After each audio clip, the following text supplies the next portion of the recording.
La nourriture de l'esprit, c'est l'information. Quand cette information manque, on parle de constipation mentale. Par conséquent, on s'accroche aux rumeurs, à un langage ordurier, cartisard et bien d'autres choses qu'on ne saurait citer ici.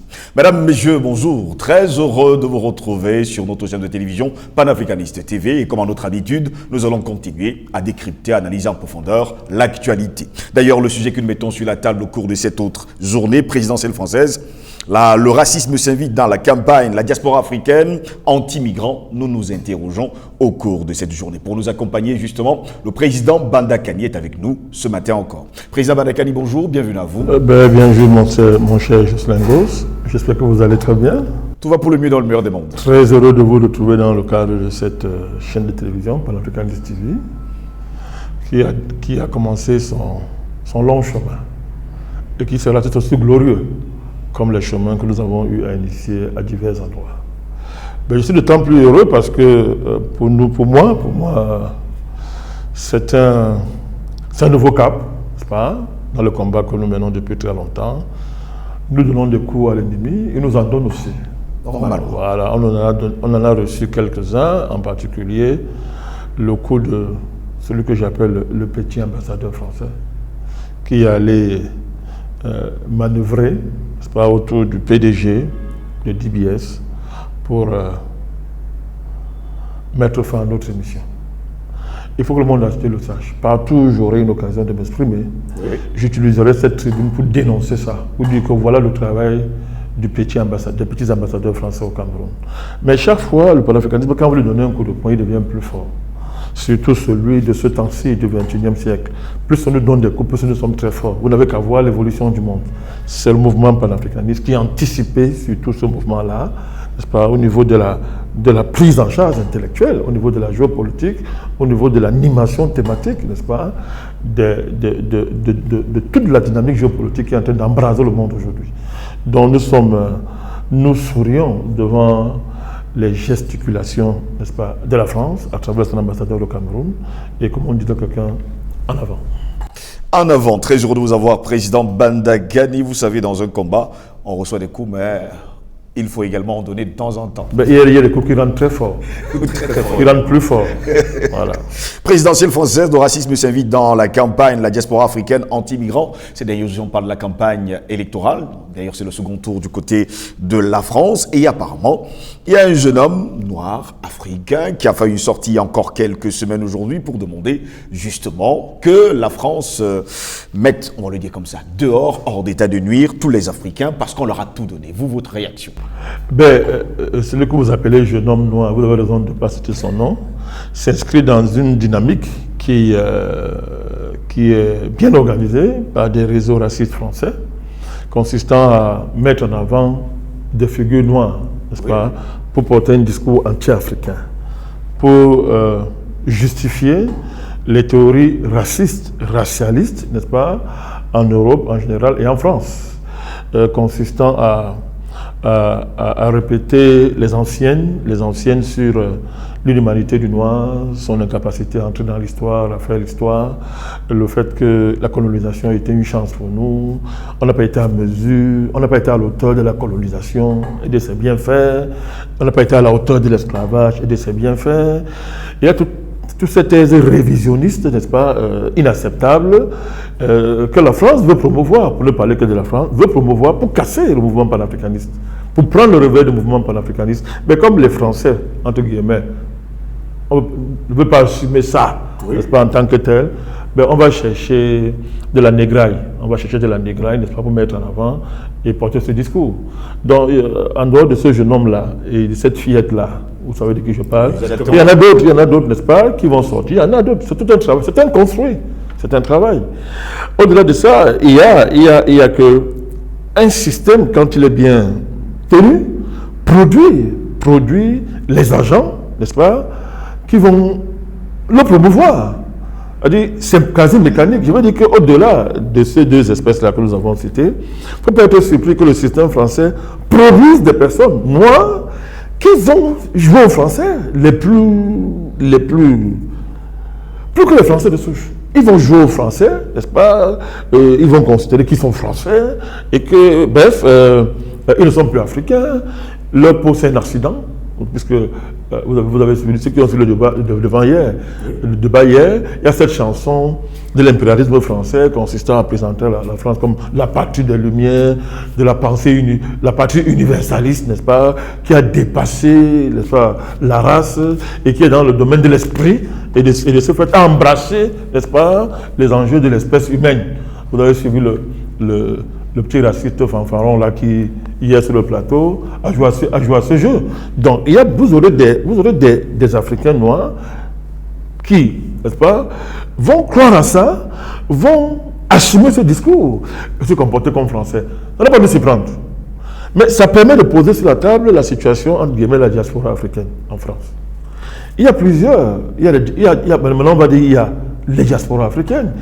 Ils n'ont pas les mêmes intérêts, ils n'ont pas les mêmes trajectoires, ils n'ont pas les mêmes situations de classe. Alors, et tout ça va jouer dans leur positionnement politique, n'est-ce pas? Alors, il y a, en dehors de ce que vous avez cité là, n'est-ce pas, qui sont français, se considèrent comme tels, comme français, oui, et peuvent massacrer leurs frères de peau, parlons comme ça, leurs frères de peau, au nom de la francité, telle qu'elle est définie par les courants dominants en France. Mais vous avez aussi toute une diaspora qui, par exemple, se reconnaît à travers Mélenchon. Écoutez, si ces deux-là, on peut les classer dans le champ de Zemmour et de Marine Le Pen, oui. Mais vous avez d'autres diasporas, j'ai eu même à discuter avec d'autres qui étaient mélenchonistes. Oui. Vous voyez, qui estiment que Mélenchon, c'était très bien, qu'il avait même un discours très important pour l'Afrique. Je leur ai démontré que vous êtes d'une naïveté extraordinaire. Je leur ai démontré, par exemple, écoutez, quand Mélenchon dit que Zelensky c'est l'honneur de l'humanité, mais qu'avons nous de commun avec un type comme ça? Quand Mélenchon, parlant de l'intérêt supérieur de l'humanité, qui est un intérêt général humain, et pour lui, l'élément qui le montre, c'est le climat. Et la lecture du climat que Mélenchon met en avant, c'est la lecture mondialiste du climat. C'est la lecture financière des marchés financiers du climat. C'est-à-dire cette grande peur organisée sur les dévers d'une fausse science, mais qui vise à nous effrayer et à faire des biens que nous avons. Par exemple, nos forêts, nos bassins forestiers que nous avons, nos poumons, les poumons écosystémiques qui sont chez nous, il y en a au Brésil, il y en a en Afrique, vont par exemple devenir le patrimoine de l'humanité. À l'heure où nous parlons actuel, vous avez en France des chefs africains, traditionnels africains et camerounais qui jouent aux touristes d'un autre genre, qu'on met en avant comme des produits marketing pour aller justifier, n'est-ce pas, la propagande officielle française voulant faire de la France une terre universelle et qui désormais donc est le lieu d'accueil de toutes les cultures du monde. Donc, de ces faits-là, tout ce qui se pose à la France sont des arriérés mentaux. Vous voyez, et alors nous parlons, vous avez des chefs africains qui sont en France dans le cadre de ce qu'ils appellent la route des chefferies africaines. Une imposture pas possible. C'est comme cette grande dame africaine, la venue sur Tintote, vous vous souvenez? Comme baladée partout, comme un trophée. Exactement pareil. Donc, quand Mélenchon dit, pour revenir à notre sujet, que l'intérêt général de l'humain, c'est l'écologie, le climat, la question climatique, et ces références sont les références mondialistes. Mais Mélenchon, à ce moment-là, c'est quelle gauche ça? C'est quelle gauche? Lorsque le Mali renvoie l'ambassadeur français, oui, n'est-ce pas? Que dit Mélenchon? Mais c'est provocateur. Il faut ce que Mélenchon dit. Il a traité le gouvernement malien d'être un gouvernement irresponsable. Donc, j'ai pris ce cas pour lui dire que faites attention. Attention, mais Mitterrand a fait rêver la diaspora africaine. Mitterrand. Mais quand il est arrivé au pouvoir, qu'est-ce qu'il a fait? C'était le grand renoncement. Donc, vous avez les catégories de diaspora. Et il y en a, n'est-ce pas, qui croient à la gauche française parce que, soi-disant, la gauche incarnerait les valeurs universelles, non racialistes.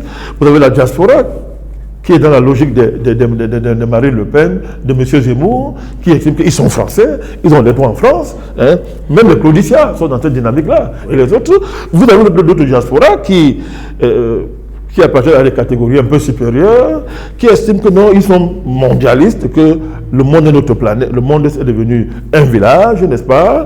Il n'y a plus de nationalisme, il n'y a plus d'intérêt nationaliste à défendre, il n'y a même plus de patriotisme, ce sont des valeurs complètement rétrogrades. Et dans ce cas-là, Davos est la référence suprême. Donc, bon, vous avez le Lumpel diaspora qui se livre à des choses comme ce que fait la basse et tout quanti. Donc, toute cette catégorie-là, observez bien, l'intérêt du continent africain est où dans ça? Ça veut dire que le continent africain, en tant que continent, nous qui sommes restés ici en Afrique, n'est-ce pas, nous n'allons exister que si on se met à la remorque de ces divers camps. C'est le contraire. C'est le contraire qui est leur avenir. C'est le contraire qui est leur avenir. C'est la libération de l'Afrique qui donnera à la diaspora africaine, toute tendance confondue, de la dignité. Et même une vraie perspective d'intégration reçue dans ces pays-là pour ceux qui le veulent. Donc, que ce soit Mélenchon, Marine Le Pen, tous ces gens-là, il n'y a personne qui présente un intérêt particulier pour l'Afrique. Il n'y a personne. Que tactiquement on puisse dire qu'on est ici parce qu'on vise tel gain tactique. C'est une chose. Mais dans le fond, la libération de l'Afrique viendra des Africains. Et ça viendra des combats que nous sommes en train de mener. Et le destin de la diaspora est lié à ça. Sinon, c'est plus la diaspora. Parce que la vocation de la diaspora, c'est quoi? C'est de rentrer. Il y a quand même une diaspora qui pense. C'est de rentrer à la tête. Oui. Ils vont rentrer. La vocation de la diaspora, c'est de rentrer au berceau. Ça, c'est dire que le berceau est bien. Et de faire une connexion maintenant, une articulation entre le berceau, entre ce que les Juifs ont appelé le foyer national et la diaspora. Maintenant, si vous dites que bon, vous n'êtes même plus africain, pour parler des deux Tintins là, vous n'êtes plus africain, vous êtes français, mais vous n'êtes plus la diaspora. Question de logique. Donc, on ne peut pas en même temps dire qu'on n'a plus rien à faire avec l'Afrique et on est connaît la diaspora. Pour la diaspora, vous êtes lié à l'Afrique, vous considérez que votre foyer national, c'est l'Afrique. Là, vous êtes diaspora. Et en ce moment-là, quand on lit l'histoire de toute la diaspora a été toujours diaspora lorsqu'elle s'est servie de sa position, entre guillemets, diasporique, pour relever le pays d'origine. Pour le relever. C'est ça qu'il faut. Il est important de souligner ça. Sinon, on navigue dans tout et du n'importe quoi. On peut quitter la France aller aux États-Unis. Il y a ce débat. Il y a un bon courant aux États-Unis. C'est vrai, ça baisse un peu. Qui nous en voulait en disant que c'est nous qui les avons vendus. Vous savez ce qu'il y a derrière. Oui. Ça, c'est la théorie des esclavagistes. Que c'est les Africains qui ont vendu leurs frères. Donc, à partir de ce moment-là, les rapports, comment on peut être diaspora et tenir de tels discours? Bon, ça commence à avancer un peu. Maintenant, il y a Black Lives Matter. C'est-à-dire qu'une autre diaspora, mais celle-là, manipulée par les Joe Biden, les Kamala Harris, les George Soros, toujours au nom des discours mondialistes et universels, qui maintenant vont prendre notre cause en charge à notre place. Et ils vont inventer un avenir à Dieu pour les Noirs à notre place. Oui, partout c'est la même chose. Nous déshumaniser, nous ôter l'initiative historique. Et on sait pourquoi. Donc toutes ces choses-là, il faut mettre ça de côté. La bataille, c'est replacer l'Afrique au cœur du monde, n'est-ce pas? Liquider l'impérialisme par tous les moyens nécessaires et faire de l'Afrique, comment dire ça? C'est-à-dire qu'une offre, n'est-ce pas, alternative, n'est-ce pas, à l'humanité. Parce que, mais quand même, l'humanité, c'est l'Afrique. C'est l'Afrique qui a enfanté l'humanité. Donc nous avons la responsabilité, en étant mère de l'humanité, de veiller sur celle-ci, parce qu'elle est menacée par justement tous ces impérialismes-là qui veulent exterminer l'espèce humaine. Donc la question du racisme, l'enjeu, il est là. Oui.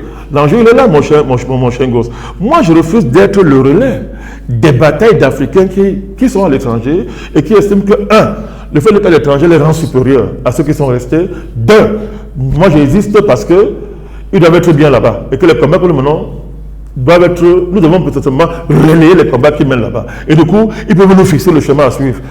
On est pour Mélenchon, l'autre dit on est pour Marine Le Pen, on suit Zemmour, on suit Macron. L'Afrique doit se. Non, on ne s'aligne pas dans ça. C'est nous qui montrons le chemin. Parce que l'avenir c'est ici. La terre mère c'est ici.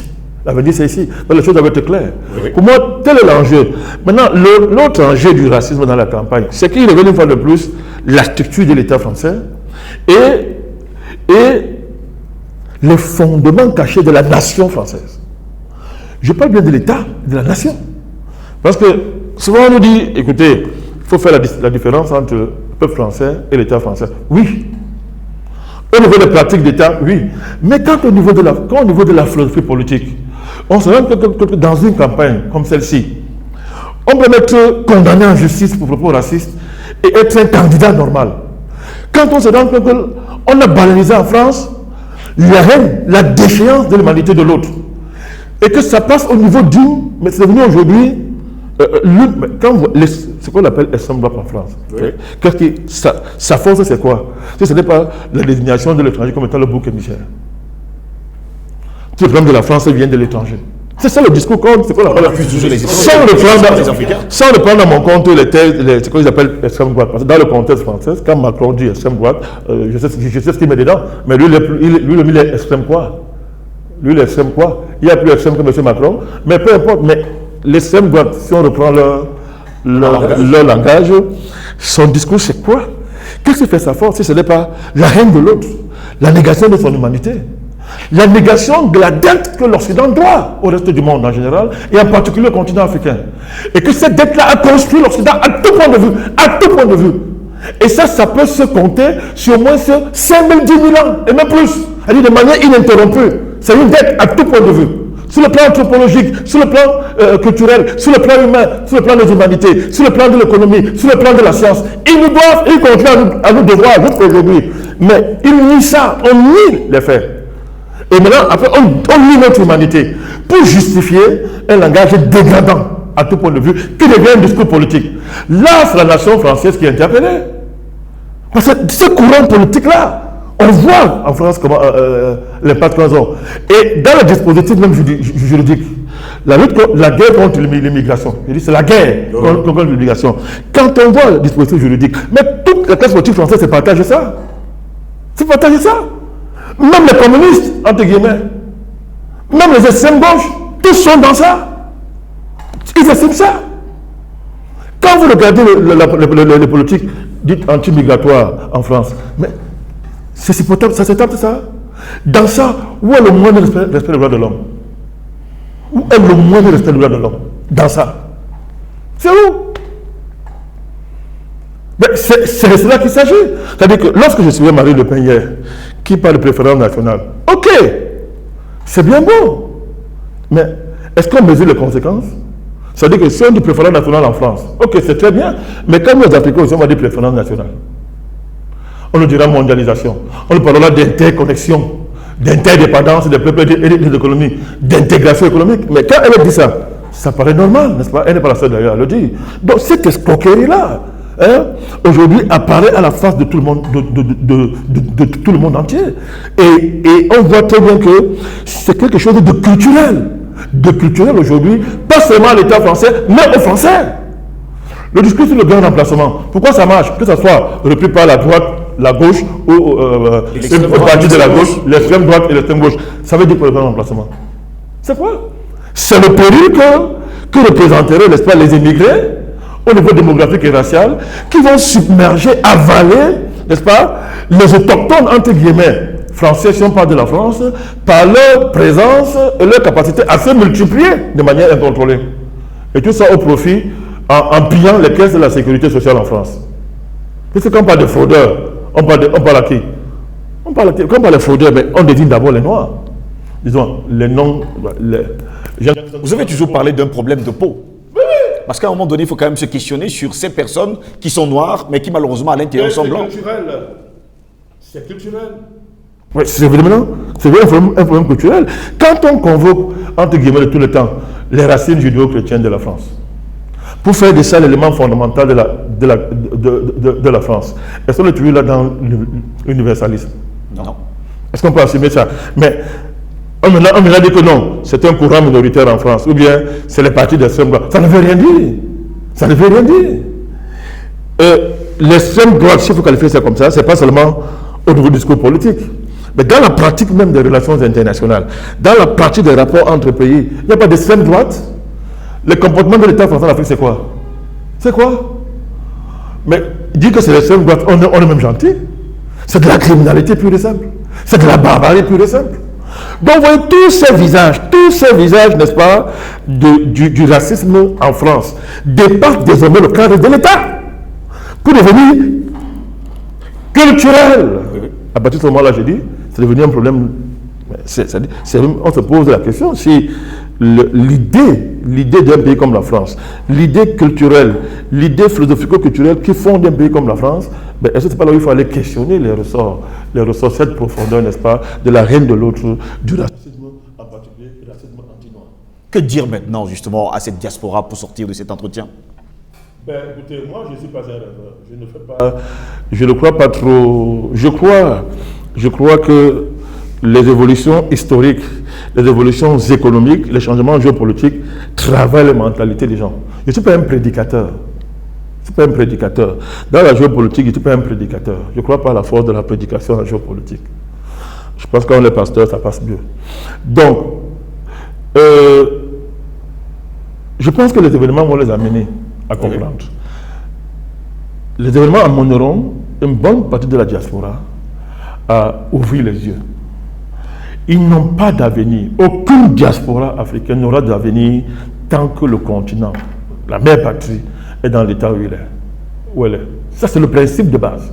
C'est-à-dire qu'il faut que chacun qui est à l'étranger comprenne ça. Mais écoutez, nous aurons pu devenir diaspora. Moi, nous avons fait tous l'étranger. Donc, c'est-à-dire que ce n'est pas quelque chose d'extraordinaire. Nous comprenons très bien pourquoi certains sont partis. Nous sommes bien conscients des raisons qui amenaient les uns les autres dehors. On est même conscient qu'il y a des dispositions juridiques en interne dans le continent qui ne sont pas à la hauteur du potentiel que représente la diaspora. Nous sommes conscients que nous n'avons pas des dirigeants qui sont toujours à la hauteur de nos enjeux. Nous sommes conscients même que l'offre politique sur le continent n'a pas encore bien compris l'apport que le continent est en droit d'attendre de sa diaspora. Tous on connaît. Mais, à cause de tout ceci, on ne peut pas s'octroyer le droit de dire que, ok, l'avenir c'est régner le continent africain, lui tourner le dos et devenir français, devenir américain, devenir anglais. Bref, s'assimiler plus que l'assimilation. C'est une erreur. Je pense que de plus en plus au niveau américain, il y a un travail qui est fait, ça bouge, les gens commencent à le comprendre. On espère que, je pense que le travail qu'on a fait pendant 10 ans a mené aussi les gens à se recentrer sur le continent comme étant le seul levier capable de leur garantir un avenir à la diaspora. Il faut, le continent doit bouger et il bouge. Il faut libérer le continent africain et on est en train de le libérer. C'est ça l'enjeu panafricaniste. C'est ça l'enjeu panafricaniste. La libération du continent africain. Briser le joug de l'impérialisme dans ses diverses variantes et ses évolutions globales. Maintenant, il est globalisé. C'est ça qu'il faut briser. Tant qu'on ne brise pas ça, on ne s'en sortira pas. Et toute la diaspora doit comprendre que c'est ça le combat. C'est ça le combat. Donc cette articulation, il faut le faire. J'admets qu'ils ont les choses à nous reprocher, on en a aussi à leur reprocher. Il est temps de mettre ça de côté et de construire une véritable plateforme qui va rassembler tous les fils de la diaspora. Parce que c'est un concept que je développe de plus en plus. Le monde, c'est le village de l'Afrique. L'Africain est le seul dans le monde qui peut dire que le monde est son village. Nous sommes le seul peuple autochtone de la terre. C'est-à-dire que nous avons été les premiers à habiter la terre. Nos ancêtres ont été les premiers à sacrifier, comme on dit dans la tradition, sur le sol du monde, la terre. C'est l'homme africain noir. Donc nous sommes bien placés pour dire que le monde, la planète Terre, le monde, est notre village. Est-ce qu'on mesure les conséquences? Si on comprend ces conséquences-là, les conséquences à tout point de vue. Dans le reste, il faut que les hommes politiques aient de l'imagination, que nos élites intellectuelles aient de l'imagination pour opérationnaliser cette idée-là. Mais les Africains noirs sont partout dans le monde. Partout dans le monde. Vous savez ce que ça veut dire? Donc, il faut même repenser à partir de là l'idée même d'une nationalité. De la nationalité. Repenser l'idée de la frontière à partir de ce moment-là, sans tomber dans des rêveries d'enfants, mais il faut repenser ça, l'idée de la frontière. Pareil pour l'économie. Un tel concept bouleverse complètement nos manières de voir et de penser, et notre rapport au monde. Et même demain, et ça nous ouvre un boulevard en matière d'analyse géopolitique, en matière d'éventualité géopolitique que d'autres pays, l'Occident par exemple, n'aura plus non plus. Donc, il faut qu'on se ressaisisse. Il ne faut pas que nous nous mettions à la remorque des combats des classes dominantes en Europe. Ça ne nous concerne pas. Même si pour vivre, il faut de temps en temps manœuvrer. Je suis conscient de ça. Mais qu'en manœuvrant, on pense pas que la manœuvre est désormais la fin. La manœuvre est un temps dans ta vie, c'est une tactique pour vivre. Je comprends tout ça. Mais qu'on ne s'oublie pas, il ne faut pas que la manœuvre t'avale. Justement. Hein? Le défi, c'est de bien articuler ça. Je pense que c'est aussi un défi pour les panafricanistes que nous sommes, de réfléchir sur ces sujets, de penser ces dynamiques-là qu'on voit partout dans le monde, qui nous renvoient le miroir de nos fils qui sont en situation, n'est-ce pas, à l'étranger. Il faut que nous, à l'intérieur, on sache analyser ça, conceptualiser ça, amener ça au niveau des concepts opératoires pour changer l'Afrique et changer le monde. Merci beaucoup, président Panay Kali, d'avoir été des nôtres. Ça a toujours un plaisir d'être près de vous. Très heureux. Voilà.